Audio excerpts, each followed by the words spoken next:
welcome one and all to the Sweet Talking Podcast with your host, yours truly, Nepherti. And we have a special guest this evening. His name is K Theory, and he's going to talk with us tonight. We're going to have a conversation, just kind of chill, get to know him, see what he's up to, and we're just going to have like a very just everyday conversation where we're just chilling, and you know, maybe one thing will lead to another, and we'll have conversations about things we may not expect to have a conversation about. The best thing about these interviews, I will mention this now, I don't have a script. I am literally doing all these interviews off of the top of my head, off of the research that I've done about the person, and I have no script. I have no means of like guiding the conversation. It is very much an actual real conversation. So, Theory, thanks for joining me tonight.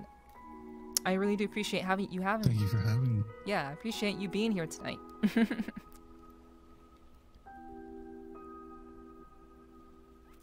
you for having me. No, I'm having technical difficulties. It's great. Oh no. Will you be all right? I think we're good now. Yeah, I think we're good now. Okay. Alrighty then. So, Theory, I know we recently met each other. We're pretty, I wouldn't say we're too well acquainted, but we honestly did meet each other probably in the last 2 weeks or so. So I don't really know you all that well. So, you know, for my sake, as well as for everyone else who may be watching, how about you, you know, give us a little bit of an introduction about, you know, who you are, what you do, what you enjoy most about VRChat. You know, just a little introduction, like you just joined a company, and you know, people want to get to know you. All right. Well, I'm K Theory. I've lately been playing a lot of VRChat after my almost 2-year hiatus. When I'm not in VRChat, I am working for the hospitality industry. I work at a private water park. We do activities with kids as well as parents that are on vacation. Just a lot of in the sun. So when I'm home, I don't like to leave the house. So I'm either streaming or, like I said, lately in here. Those have been my hobbies. Recently got back into Final Fantasy 14. Yeah, I like to keep it simple when I'm not at work. Cool. So how long did you say your hiatus from VRChat was? Roughly 1.5 to 2 years. Yeah, I just a big turn off at the time because I would be desktop. You'd be what? For a while, and then I got a desktop. Oh, okay. So Your own desktop. Keyboard. Yeah. And I got a VR headset around that time, and I got extremely motion sick. I've gotten a lot better now. Oh, I was right there with you, dude. When I first got my headset, I was super motion sick, but thankfully I got over that pretty quickly. Yeah, and it was just so bad that it like scared me from getting back on it. Oh. But it wouldn't be as fun after like getting a taste of VR actually in VR. I didn't want to go back just to desktop. Yeah, I can definitely understand that. The actual taste of a VR headset is, I would say it's honestly addicting. Yeah, and probably more than I'd like to admit, because I've been in here quite a bit the last couple of weeks. Like, I didn't think I would be in here as much. I thought I would just be in here like Tuesdays and Thursdays when like you or Cal were on. That's not what it ended up being. Why is that? So, even though most of the time I just spend it in my home world while listening to music, I don't know. Being able to actually come back from being scared or being motion sick again, and just like actually being able to participate, it feels really good, and it unlocked different passions that I used to do, because I have a master's degree in game design, so I use Unity a lot, and being here, like I used to make avatars, and coming back in, it's like sparked that, and as well, I've even contemplated, world building, because that's what I did for my degree. So it's like, I don't know, puzzle pieces getting put together or lining up. Because of your experience with VRChat and the possibilities that exist within this particular platform.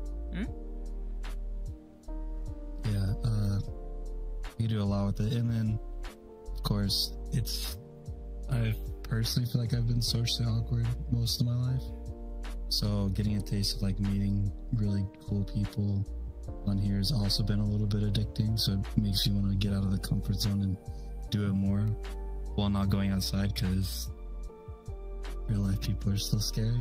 But yeah, I can definitely feel that.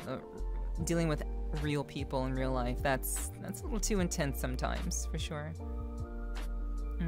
But you said you're in the hospitality industry. I'm surprised you're not more akin to spending time with people in real life, or just not being so worried about it. Well, and when I first started the job, I've been there for almost a year and a half now. When I first started it, I was a mess. Like, I was very soft-spoken. We had to talk on the microphone, and, like, do activities with the guests, and I wasn't able to do it until like 2 months in. But I started getting the mindset that these people are on vacation. Sure, some people own houses in the resort, because like I said, it's a private water park, so anyone renting or owning a house can come in, but nobody else. So I started getting the mindset that 90% of these people here I'm never gonna see again, because they're here for vacation. Yeah. So once I got that in my head, it was like, okay, even if I do look stupid, or I feel like I'm looking stupid doing all this stuff, they're not gonna remember me after a couple weeks. So that helped me get over that kind of issue. Yeah, so that's just in regards to your work. I can imagine the prospect of potentially meeting someone repeatedly. That doesn't really work as well. No, because it's like, as much as I don't like to admit it, I just like to chill in people's orbit. I mean, you could probably tell from us hanging out, I don't talk a lot. I just like to be around people, because in a sense, I guess I'm a follower, because I'm not good at making plans. So it's like, one, I would have to make plans with people. So I've tried with coworkers, and it hasn't gone past like getting food after work. But like, yeah, for the last 3 years, my friend circle's been super small, and I live with them. Like, my roommates are my friends, because we went through college together. I don't know if that answered your question, but... Yeah, that basically makes sense. Like, you want to stay close with the people that you know, and when the idea of trying to build something with someone, it can be very, very intimidating. Yeah? Yeah, and I thoroughly believe quality over quantity. Yeah, I can definitely agree with you there. Like, I in my experience, I definitely find I used to be the kind of person who was not very keen on bothering to talk to random people. I used to not do that sort of thing because it's just like, well, where is that going to lead? Like, in my case, it was like, well, I'm never going to see them again, so why even waste my time? And this is kind of like the opposite. For you, it's the opposite. It's like you want to build something with someone, but the thought of having to spend time and to put work into it and not knowing where it's going to go can be very, very worrisome for a lot of people, I think. Yeah, and yeah, sorry. No. So I guess there are a couple of things that we brought up in your little intro. So the idea of making friends in VRChat versus real life, the idea of, you know, we'll say having your passions awakened due to getting back into VRChat, and we could also say even the hurdles that you had to go through to even get to a point where you are spending time in VRChat again. And I'm sure there are like other things that will crop up, but I guess which of those things would you want to talk about more? Like in the moment right now, which one of those things interests you the most?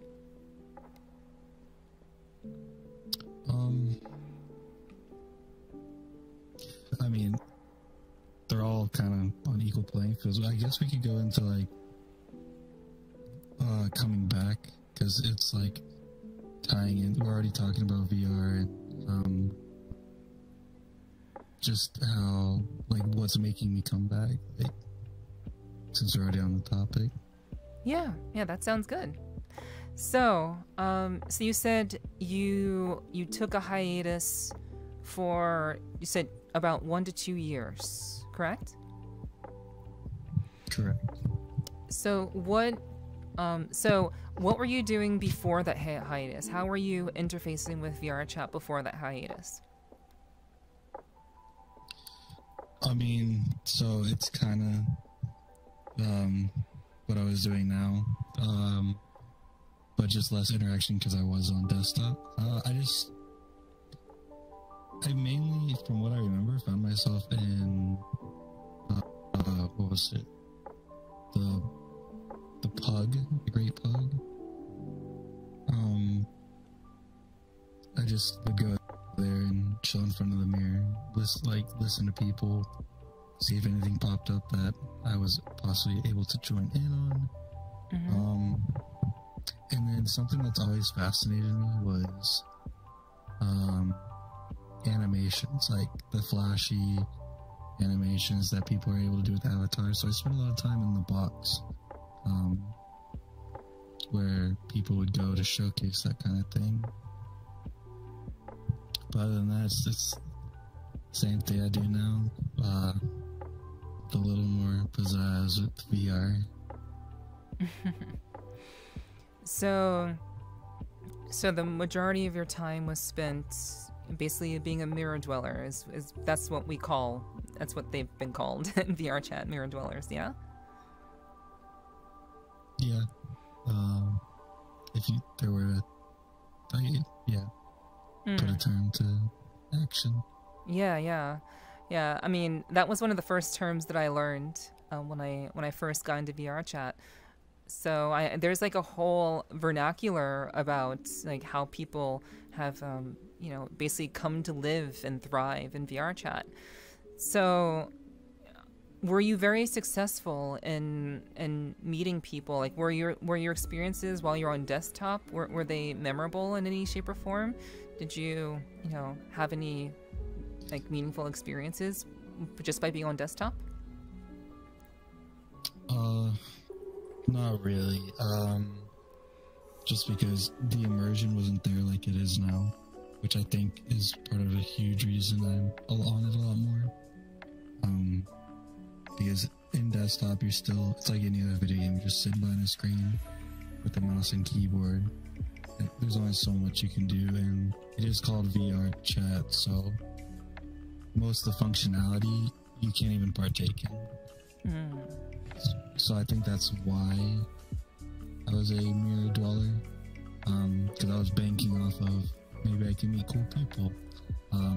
Unfortunately that didn't happen, but here's to hoping it's different this time.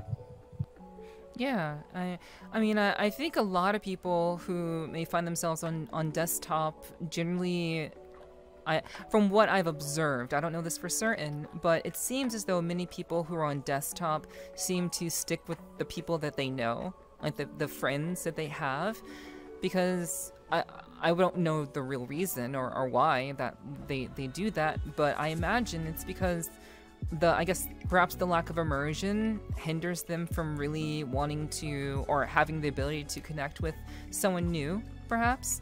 Though that's just speculation. I don't know for sure, but what would you say? Like, do you think that desktop was the reason why you couldn't really connect with people because they just could do a lot more than you could?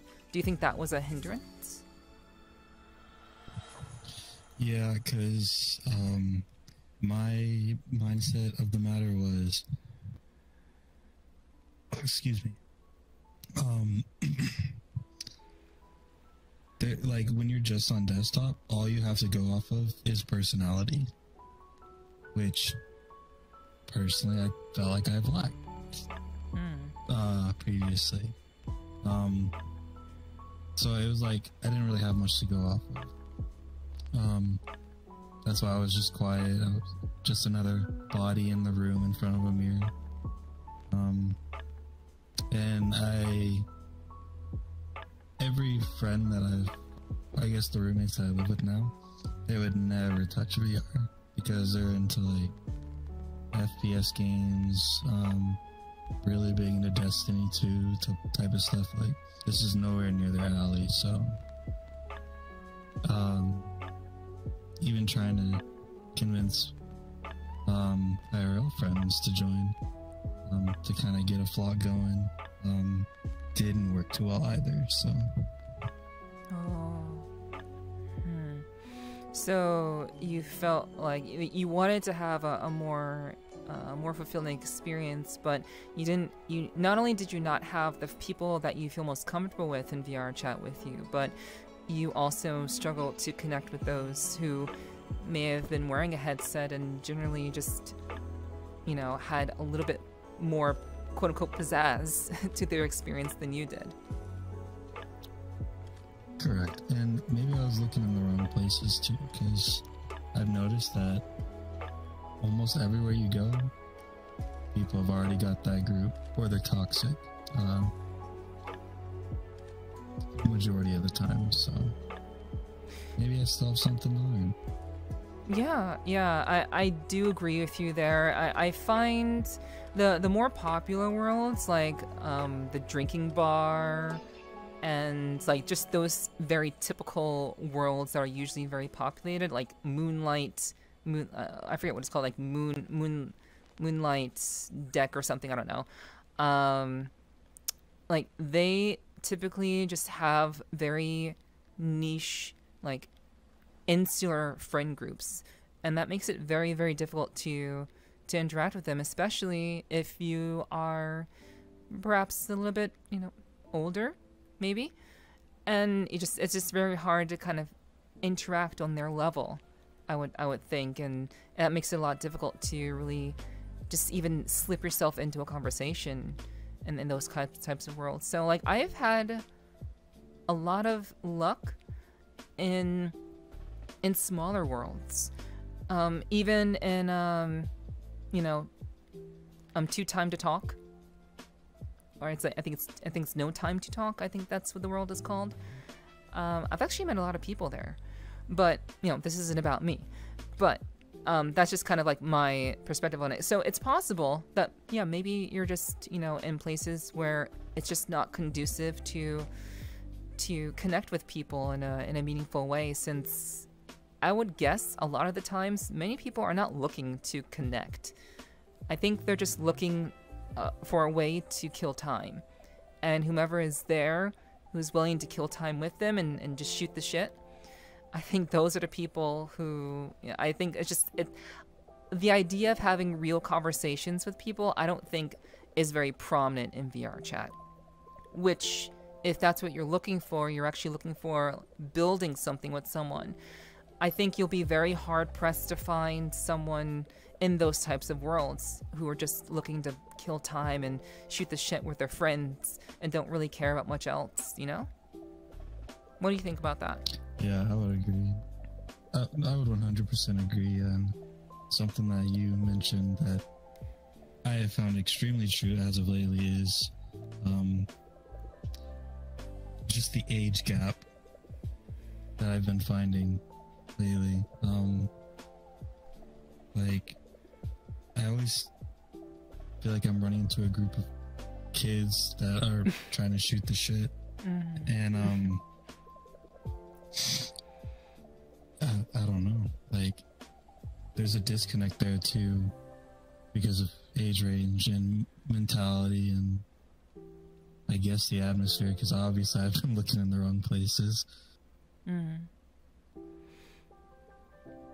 Well, I definitely do think that there's a lot more out there for you, and I'm definitely confident that there is. So let's go into your hiatus. What put you into a year or two hiatus? What was the reason for that?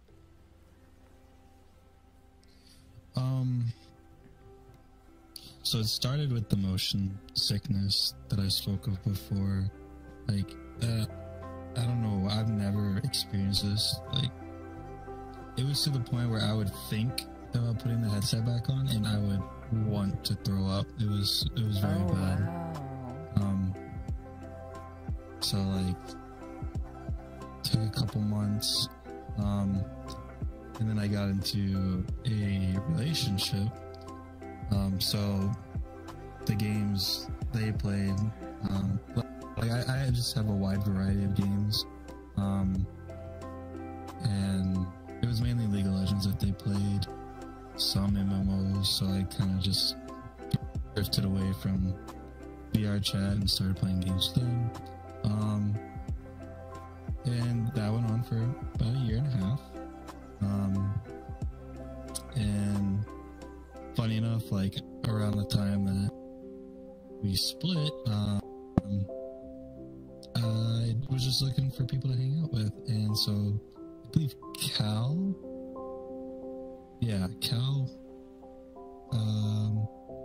I was giving Cal shit about playing in VRChat. I'm like, you know what?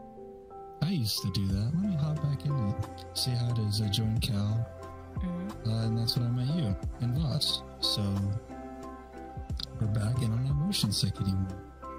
Yeah.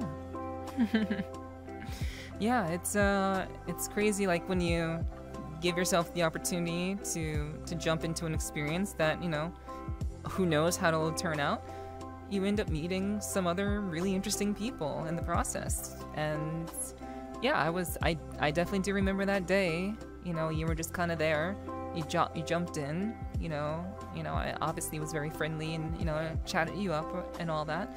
And you had a chance to really hang out with us. And do you think just the idea of like hanging out with Cal and meeting myself and Voss really contributed to you know, just your desire to stay, or was it solely the fact that you were no longer motion sickness when you put on the headset? Oh, it was definitely meeting you guys was very influential. Because I came in not really expecting anything out of it. Then I found out, like, you, Voss, and just people to hang out with. It just felt nice. On top of, excuse me, I have really bad heartburn right now. Really just enjoying the immersion, and I'm like, okay, I've met cool people. They can hopefully drag me around a little bit, and I'll like see a lot of cool worlds and explore, like, you know, get out of my comfort zone. and explore more than I did previously, because I didn't even know where to start before the hiatus.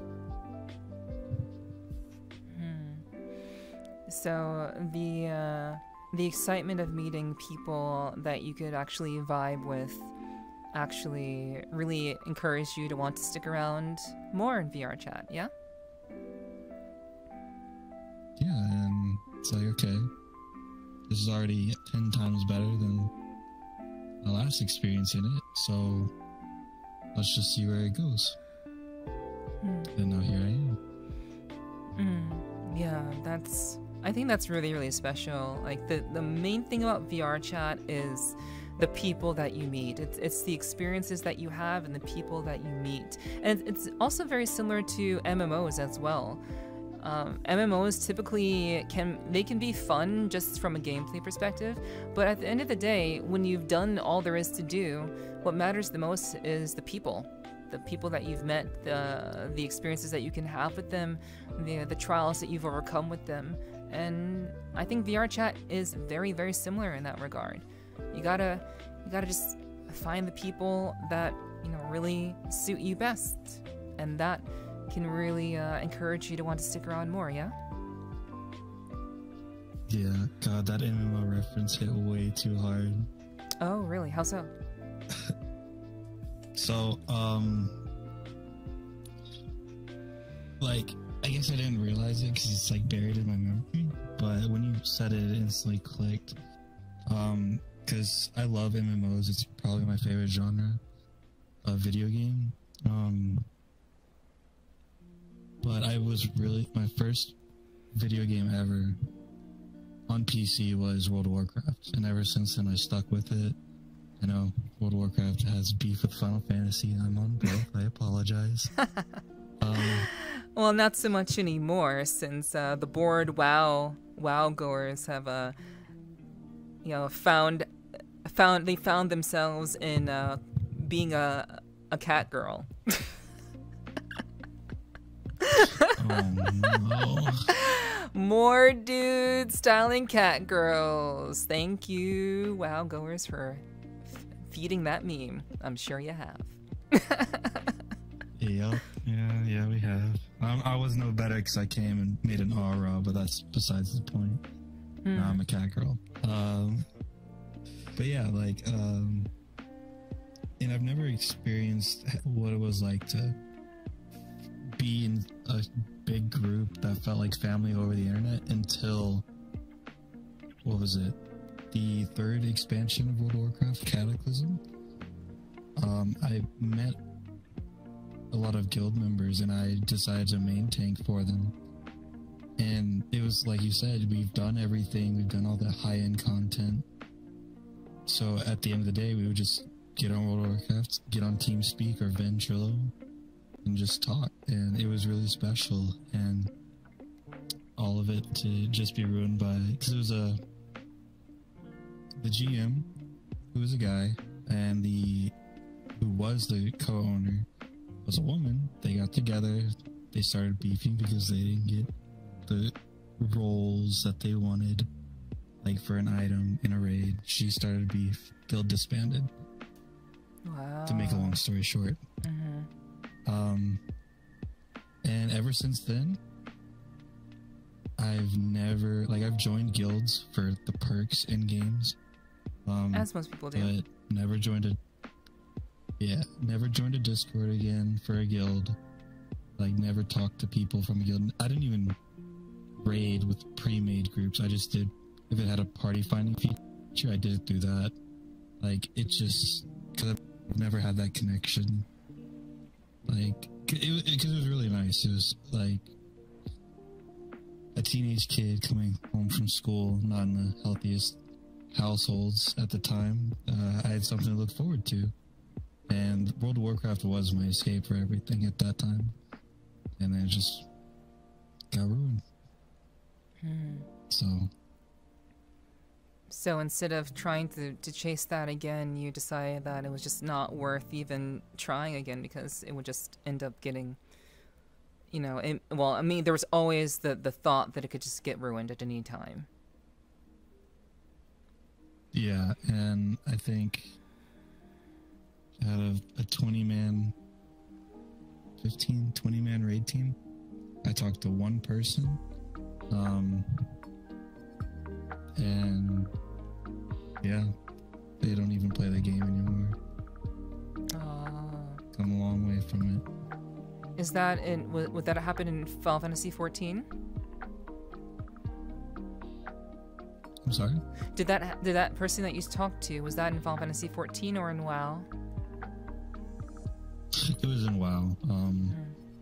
It was part of that guild, the raid team that I was a part of. And he's just off taking care of his 2 kids now. Really chill dude. But yeah, doesn't even play the game anymore. So I'd like to hope that perhaps the fact that you're leaving yourself open for an opportunity to meet new people in VRChat, like going back to that, does that possibility of just, you know, meeting people and then they're just kind of fading out of existence, does that still like linger in your mind? And do you think maybe that could be the reason why you may struggle to make new friends? Yeah, and I'm guilty with it, even with just really anyone. And I don't know what happened to get that in my mind. But like, unfortunately, even with like you and Cal, I'm not the best with my words. And my mouth has gotten me in trouble previously, so probably another reason I'm quiet a lot is any moment I could say one bad thing and someone could just disappear. So probably it's not a healthy mindset by any means, but I could definitely see it holding me back a lot. Yeah. So I'm assuming that has happened before. You've said one thing out of turn and people have just kind of poofed. Is that the case? Yeah, and more times than not, it's like someone's going through a rough time.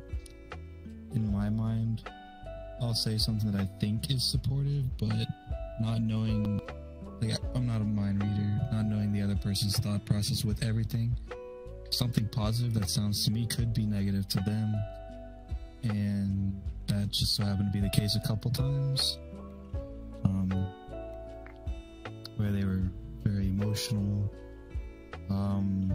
I left a word out or added an extra word to a sentence, and that's that.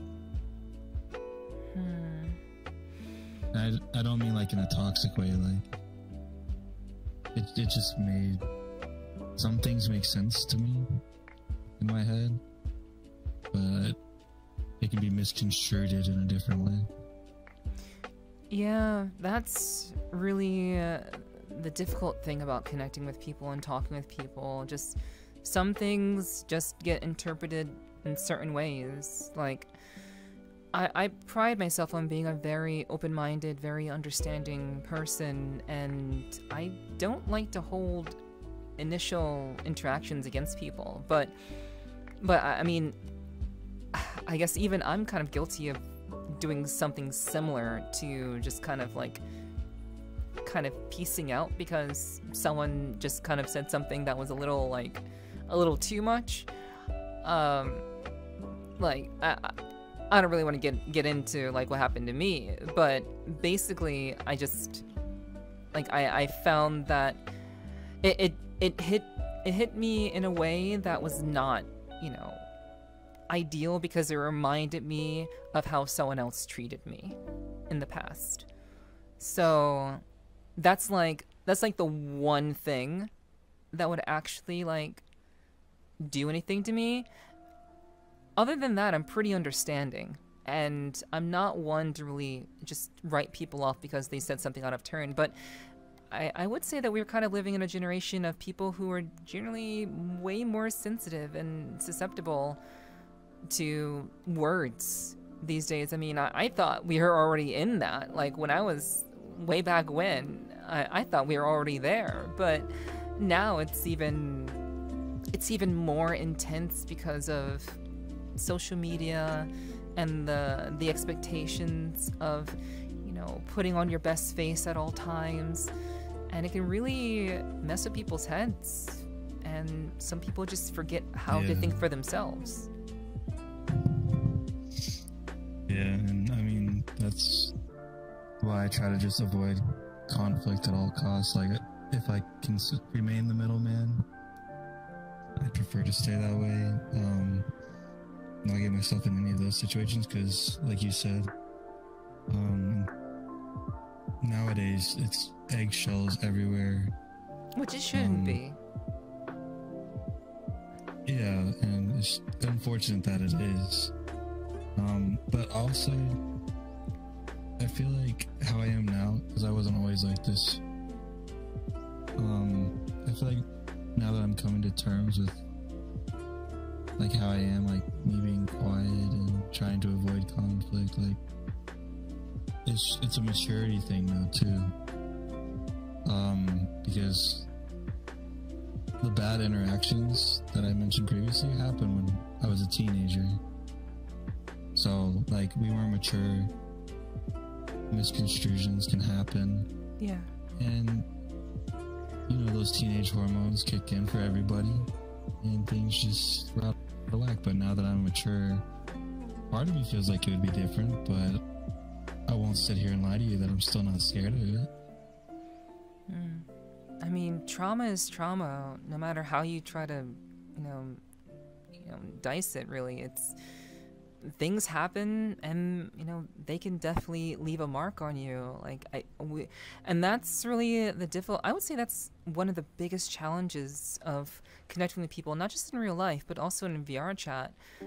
I would imagine younger people, you know what I would say. I would venture to say that I think younger people these days perhaps have more scars than people at that age maybe 10 or 15 years ago.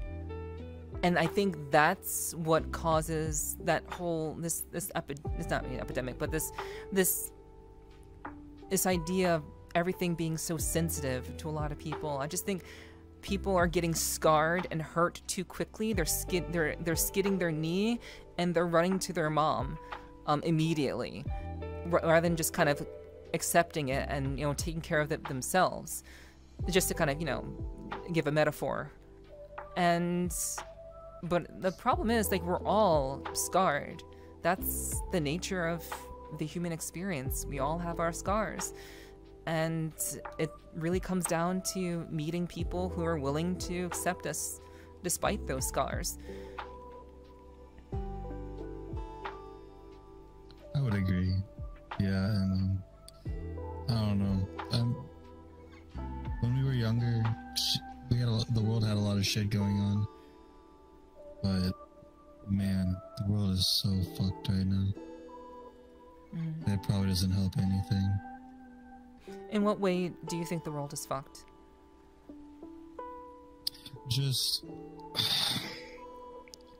like, of course, all the unfortunate things happening with schools, COVID being around, like, not saying, because like we had issues like swine, or what was it, bird flu, stuff like that. Like, I mean, we have the flu literally every year. The flu has been a thing, and yeah. Yeah, but it was that one case of swine flu. Like, everyone made a big deal about it. But now, like, COVID's a thing, and I feel like COVID fucked a lot of things up. And like, it may be not now because people are, I guess, straying away from it. Like, it's not an everyday thing that I'm hearing about it personally. But we're in a state of, like, recovery. I feel like the world doesn't know how to recover from it. Yeah. Yeah, there's a lot of things happened because of, you know, that unfortunate turn of events in 2020, which really ruined a lot of things for a lot of people, and we're still feeling the results of those decisions, and yeah, and not even the decisions, but just the outcomes of just various people's lives and such. You know, like, yeah, COVID definitely did a number on a lot of people for sure, and the world is trying to recover from that, and that can be really difficult, I would say. But getting back to you, so you said that VRChat is helping you to awaken some of the things and creative aspects of yourself that you normally wouldn't have, or that you had kind of put aside for a while. Can you tell us a little bit about those creative desires and such that VRChat helped with? Yeah. Yeah. So the program that I used in my degree, most of it was Unity and then sometimes Unreal Engine. Are you familiar with what those programs are? Yeah, I know what Unreal Engine is. Mm-hmm. Okay, so Unity is basically... Oh yeah, and Unity as well, yes. Yeah, okay. So basically, when I started this hospitality job, it was because I was looking for work. I worked at the, because my master's degree is technically in user experience research. It's just analytical, but I still did like programming and stuff like that. I was looking for work in the game industry, but with COVID hitting, and it was just really hard to find a job in that field, so I fell on this one. As a backup, like I'm an adult, I have to pay bills, I have to survive. So that's why I was at this job. And I've never had a job this draining before. Like working outside 9 hours in the day. I would just come home and I wouldn't touch Unity. Like I basically fell out of Unity because I used my passion projects were AI. Before I stopped in Unity, I programmed cubes to play tag with each other and adapt to the other team's movements. Like that was my thing. I really enjoyed doing that. But basically, to get back on track, I didn't touch Unity for the year and some change that I've been at this job. And coming into VRChat, I'm like, okay, these avatars are nice, but it's not satisfying because it's someone else's creation. So it made me want to reopen Unity. And like today, I like 4 avatars out because like it was like a huge fire was lit after opening Unity, and just being away for so long. It was a comfortable space, like I knew what I was doing. And so yeah, the connection of I wanted to be somewhat original when I come in here and relax. So I got to work on making my own stuff again, which is kind of what I did before the hiatus as well.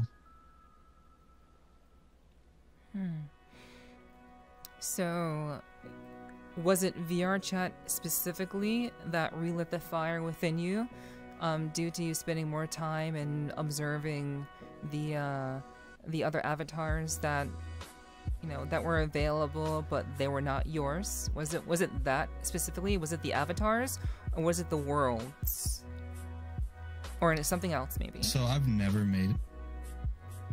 Sorry. I've thought of building a world before. I've just never gotten around to try, because I've heard it was a completely different beast in itself to do that. But no, I'm very much one of those people that if I can make the quality of life better for myself or the immersion better for myself, I'm going to find ways to try to do that. And my mindset is, even before taking a break, I'll go into a public world and see 3 to 4 people with the same avatar. I didn't want to be in an avatar that everybody else has. Yeah, you're telling me. I agree with you 100% there. So yeah, it's boring. It adds no personality to me personally. Like, I want people to know when I enter a room just by looking at my avatar. Because it just adds that extra sense of immersion. Like, you look different than me in real life, and same as the next person and the next person. Like, I don't know, it's a long shot, but just that realism effect of everybody looking different. And I was really new to making avatars when I first started, so I used the interactions here in that mindset I just explained, and all the knowledge I've learned over the years, and just, I don't know, got the juices flowing. So what have you ended up making, or what have you made in the past, and what have you ended up toying with in the more recently?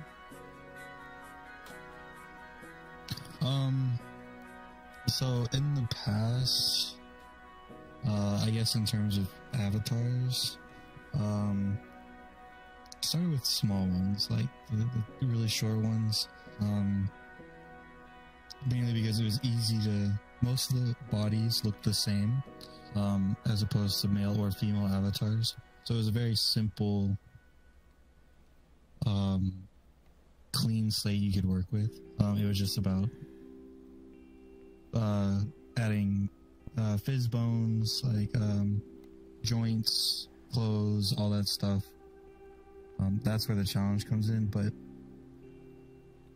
the customization became easy because of the size.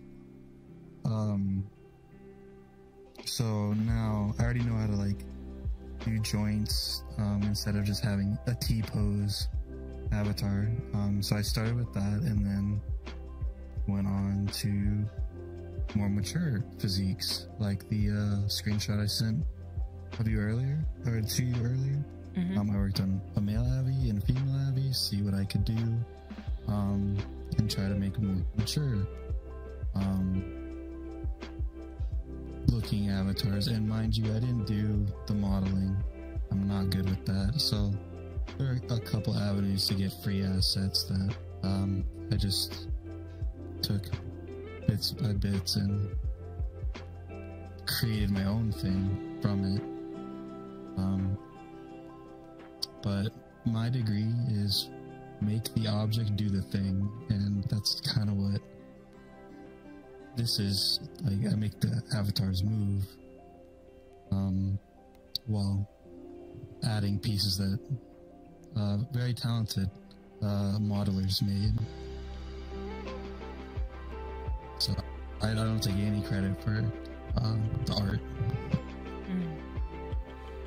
Well, it definitely takes both the artist to create the look and feel of like what they're going to appear as to everyone else, but it also is definitely an art to figure out how exactly everything is going to work together, how different aspects of clothing are going to interact, how they're going to move. And you know, the idea of rigging is super intricate, and people really like find pleasure in doing it. I've encountered people who've ended up rigging, and you know, I wouldn't have ever known what that was had I not known any VTubers, which I know one VTuber, but I know of many VTubers. And I wouldn't have ever also have known about it had I not gotten to VRChat, because you know, I'm well aware it's, you know, to make hair move like this, like that's rigging. So yeah, hair is no joke. Yeah, Yeah. So, like, I respect people who really have the desire to get into that creative aspect of really creating a nice looking VR, a nice looking 3D model that does all the things that it's supposed to.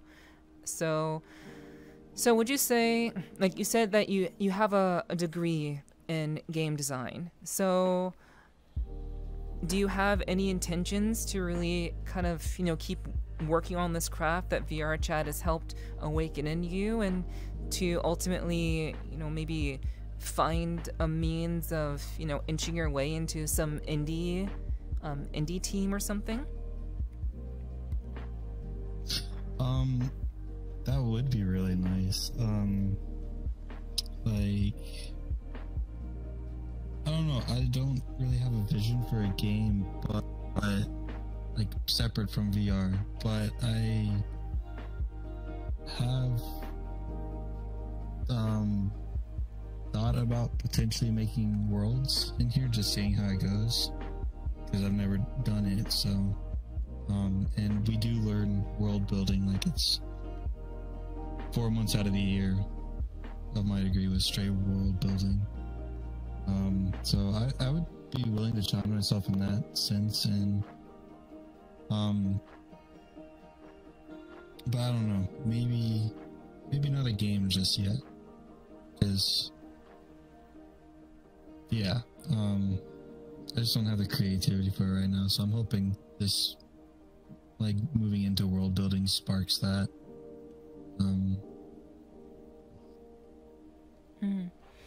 Do you have any ideas that you've been kind of creating over the many years you've been around? Any visions for a world, or visions for an avatar you'd like to make? Well, obviously, you can't make it. You'd be rigging it. So those are two different things. So I want to clarify that. So any worlds that you'd want to build? Well, we'll just go with that.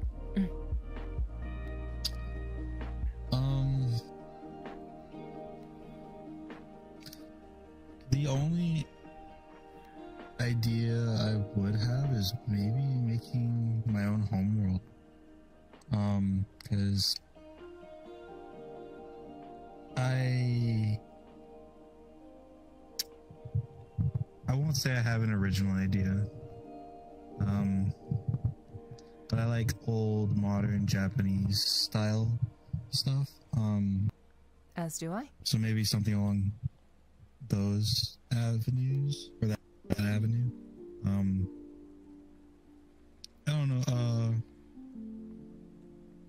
All I know is I am very curious, and I don't even know how you'd begin to do it, but I want to see the process of, like, adding a music player and adding a mirror inside of a world, as simple as it or sounds. I don't know the process, and I'd be interested to learn, like, those little things and, like, the small interactions you can make with objects. So maybe I'll just fire it up one day and see what comes to mind. Okay. Yeah, that sounds really good. I definitely hope that you'll be able to, find that spark, and that spark will grow into a fire, and that'll continue to burn, and I'll get to see some creative stuff that you end up building.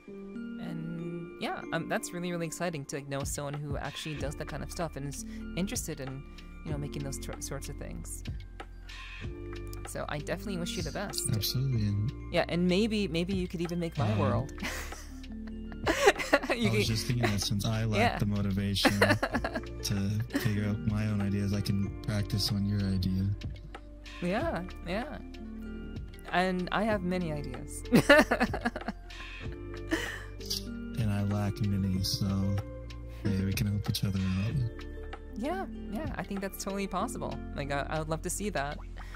So I have, well, potentially one more question, maybe two more, but for the time being, I think this will maybe be the last question, because we're actually really close to hitting an hour, and these podcasts generally only go an hour. So let's let me ask the question. So, what, I guess, what do you love most about VRChat?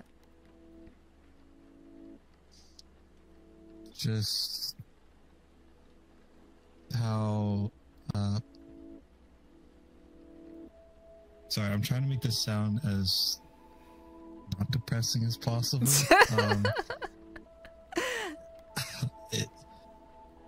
Because I don't know, it can basically be whatever I want it to be, and it helps me escape the shitty reality I've been going through lately. So I can come in here, travel to many different worlds, potentially meet cool people like you and Cal and Ross, and it's just an adventure that I wouldn't normally be able to go on in the real world. I feel like I can be myself a little more in here, because if things ever go wrong, I can just hop to a different world or close the game. I'm not stuck in any situation. But mainly, I'm in love with the feeling of a distraction, and all these different avenues that have yet to be explored with such a new environment like VRChat. So you would say that you're in the escapism category mostly? Yeah, because that's also why I started streaming so much, and I realized that maybe I'm developing a bad habit in VR, because I've been wanting to be in here more than streaming lately, so I've been canceling quite a bit. But yeah. Well, I've definitely learned that it's best to do the thing that you enjoy doing the most. And if you haven't like made a commitment to your viewers per se, then you have the freedom to do exactly what you want. And I can talk streamer to streamer with you, since this is the first time you're mentioning that you're a streamer, so that's important to note. But yeah, like the idea of having a schedule and being structured, that definitely comes with time. That's not something you kind of do right from the beginning. You kind of figure out what really jives with your schedule, and then you kind of go with that. But for the most part, I would say, as long as you're doing the thing that brings you the most joy, I think that's the thing that matters most. And if streaming in the moment isn't going to bring you any joy, you should do the thing that does. Because, life is short, And yeah, I agree. That's another thing, is like kind of doing what you're doing. I've debated doing VR streams. I just don't know what I would do or what direction I'd go with for those. So,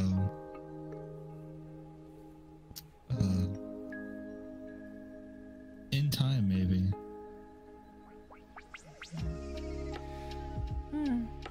I mean, well, I imagine, so why did you start streaming in the first place? I think that should be a good question. Same reason I'm in here. Just trying to meet like-minded people, build a community that is really, I can be myself with, and just hang out with like-minded people, meet friends, network.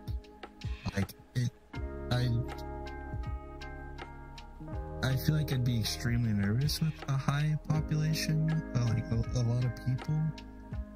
So really the goal is just to get a small bubble that I could vibe with. So same reason I'm here. Just I'm not on camera, because that's a whole different beast with self-confidence. But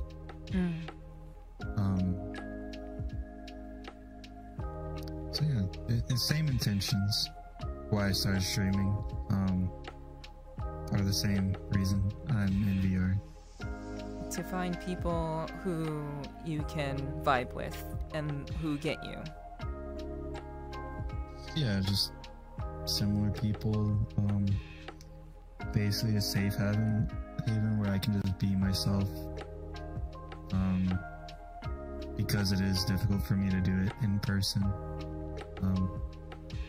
And I have to be, because I have to be a completely different person at work. I have to be upbeat. I have to do a lot of pretending. So I'm trying to find a place where I don't have to do that. You either can find the place or you can try to build it yourself. Exactly. Yeah, I definitely can relate to that. I definitely would really like to do that too. That's that's why I stream. That's why I stream here, at least. And I guess that's also why I stream on the other location too, which I won't talk about. But yeah, I genuinely I get that. Like the idea of having people who really understand you and who accept you for who you are and genuinely want to support you because, they see what you're doing and maybe they don't have the courage to do it themselves, but they see you doing it and that could maybe motivate them to do something else with their lives and pursue the things that maybe they're too scared about, and maybe you could be an inspiration for them. And that's a lot, at least for me, why I do what I do, why I have this podcast, why I'm streaming. Like, yeah. So, yeah. Go Absolutely, because another mindset I've always had is if I can help even one person, no matter how big or small, that would be awesome. So that's another reason I'd stream, just maybe I could make someone's day better. Yeah. Yeah, I definitely feel that. Yeah, that's always. I think that's the goal of any streamer. Like that the people who are there, their day is made a little bit better because they were there to see you, and that's pretty cool. That's Absolutely. yeah, that's like, even if it's just one person, that's more than the majority of people in this world, all things considered. Yep. So, yeah. Shout out to my mom. True, yeah. Definitely shout her out, hey. So, I think it's definitely important to, to have those people who, who got your back and who are there with you and who are going to support you, and so that you can encourage them and make their day just a little bit better, hopefully, just by doing what you do and being the creative person that you are. And it seems like you have a good number of things to pursue, a good number of avenues to flesh out a little bit more. And it seems like VRChat is really helping you really tap into all of that in many ways, not only just creative wise, but also with making friends. And I guess I'll ask you one more question too. I guess on a scale from 1 to 10, how difficult is it for you to make friends in VRChat?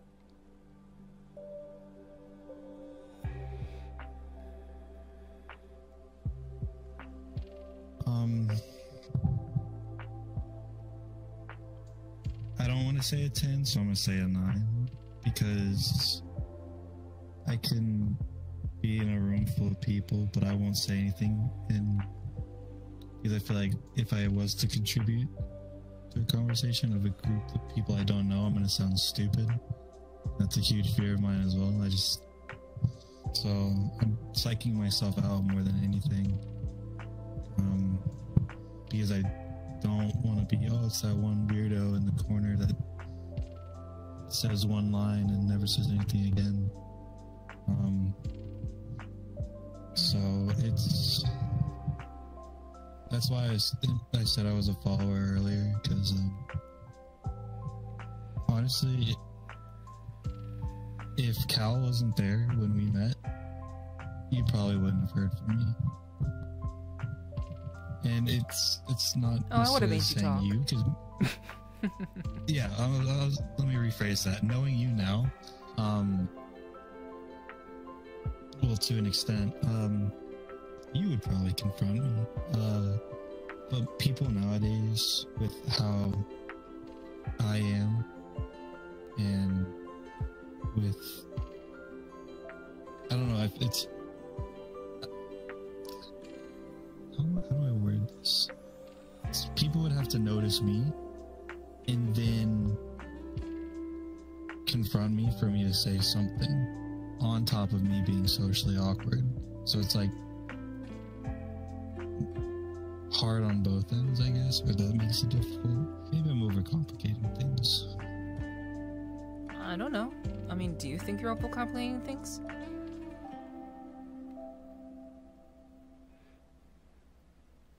Sometimes, yeah.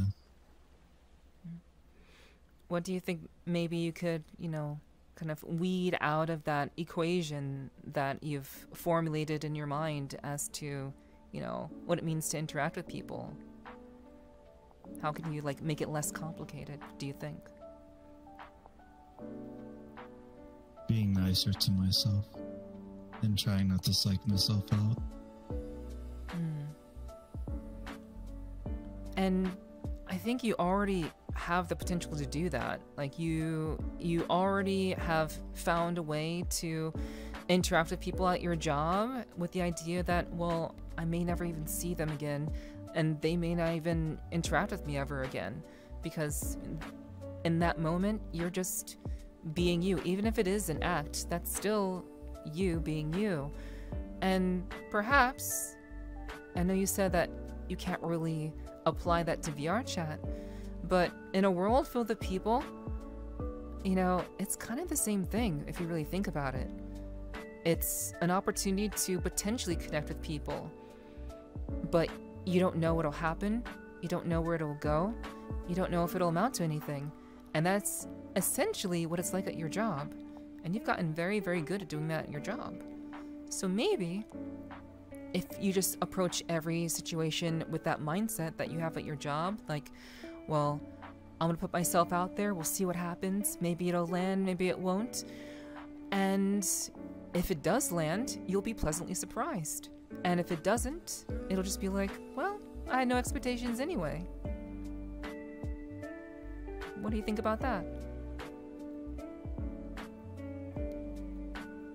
I mean, it makes sense. I guess I never really thought of it that way, though.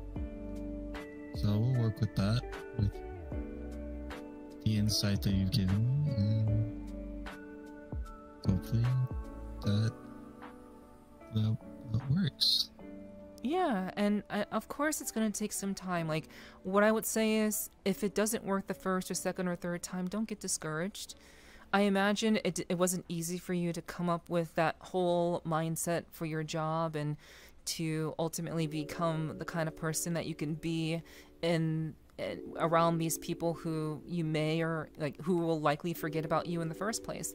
I imagine it took a lot of kind of jumping through your own hoops in your own mind, and like we were saying before, not complicating the situation,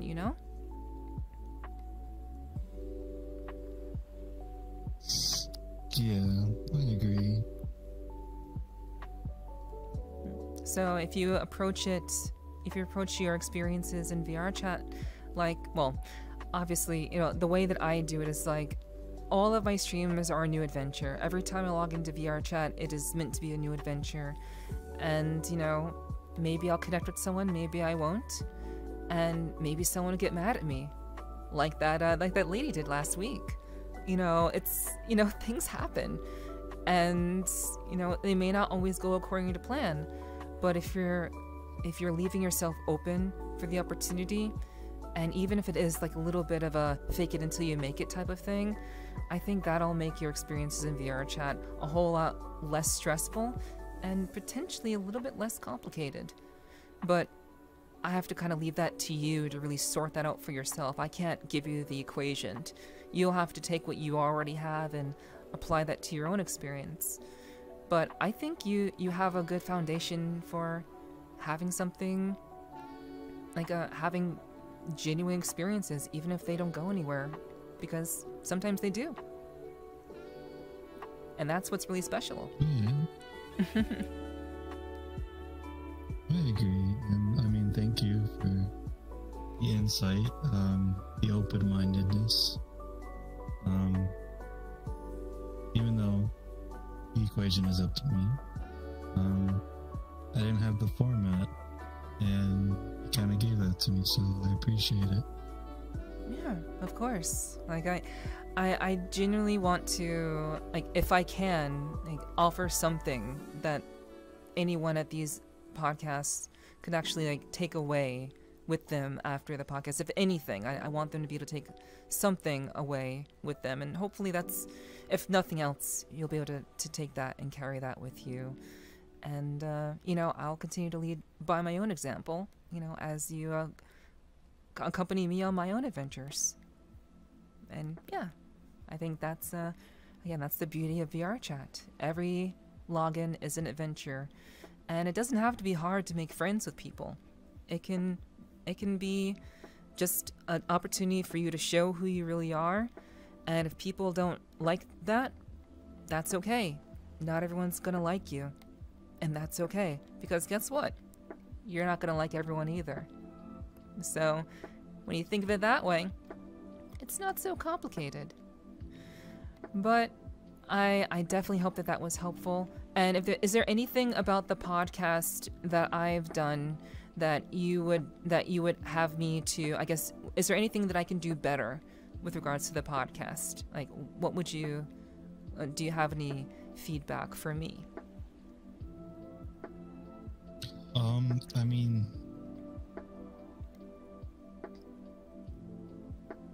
not really format-wise, because I'll be honest, you did very well. I did not expect to talk this much. I have that effect on people. Into that kind of detail. So, you're pretty good on. I really don't have any constructive criticism.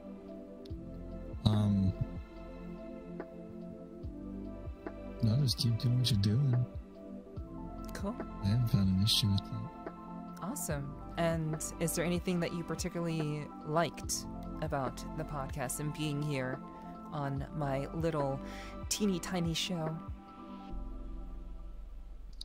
I will admit, for a while I did forget you were streaming, so I did like how it felt like a genuine, not saying it wasn't, like the whole time it felt like a genuine one-on-one without the extra party. So that was really nice. Yeah, it just felt like a normal conversation. It was nice. Yeah. Then I have achieved my goal of providing a nice, comfy, open space where people can feel comfortable to talk. And it's a genuine one-on-one conversation where it's very easy to just forget that I'm even streaming. So I'm glad that you're able to kind of just have the conversation, just connect with me and me to connect with you. And that's really why I do what I do. That's the whole point of the Sweet Talking podcast. Not just to hear the sound of my voice, but to hear the voice of my guests as well. And hopefully you all who are tuning in, hopefully you perhaps learned something from Theory. Maybe there's something that he's shared that you feel the same about, something that you are also struggling with.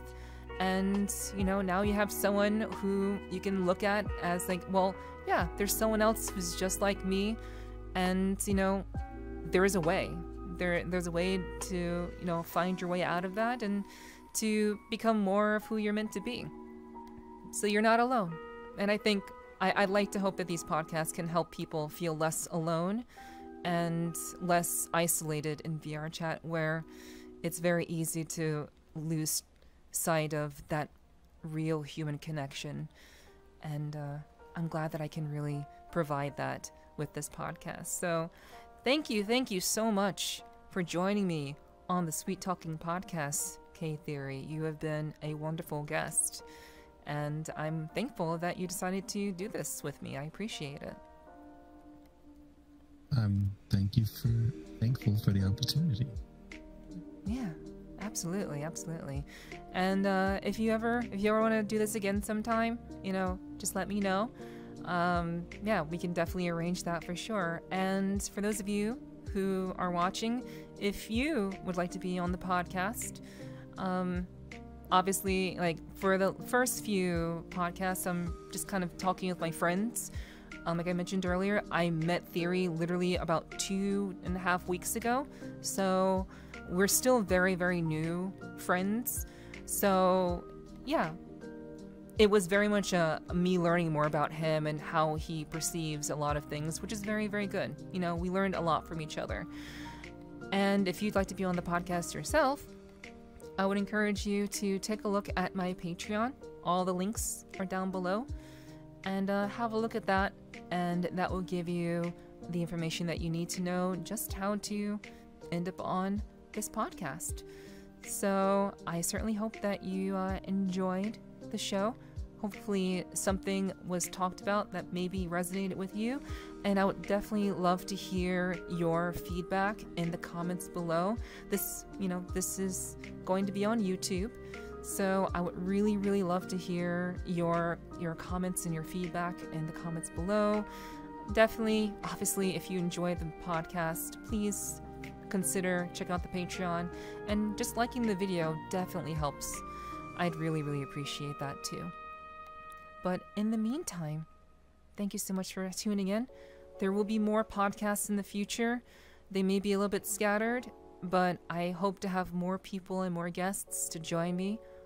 And until then, I certainly am looking forward to the next time that we get to spend some time together. So as for this podcast, I will see you next time on the Sweet Talking Podcast with your host, Nepherti. And hopefully, oh, right. Theory, where can people find you? Where can people find you? Like, yeah, that's important. If you can catch me on Twitch sometimes, at K_Theory. If you want to find me in VRChat, I don't have a way of putting that out there yet, but yeah, I'm not big on social media, so really just Twitch, K_Theory. Okay, cool. Yeah, so Theory is a streamer, and if you'd like to give him a follow, that'd be awesome. As you heard, he doesn't really have a set schedule, but he plays a lot of different games, and he enjoys MMOs as well, and there is a possibility that you may be seeing Theory playing Final Fantasy XIV with me at some point, but we'll just have to wait and see about that. But for now, definitely give K-Theory a follow on Twitch if you so choose, and support him there. And in the meantime, I certainly hope that you will subscribe to the channel for more Sweet Talking Podcast. I'd love to see you here and to hear more of your wonderful, wonderful comments and criticisms, of course. If you have something to say about my podcast that's, something I did wrong, let me know. I'm not perfect, and this is still very, very new, so I'd love to hear the criticisms too. But I'm just glad that you're here, and thank you for tuning in. And until then, I'll see you next time. Bye-bye.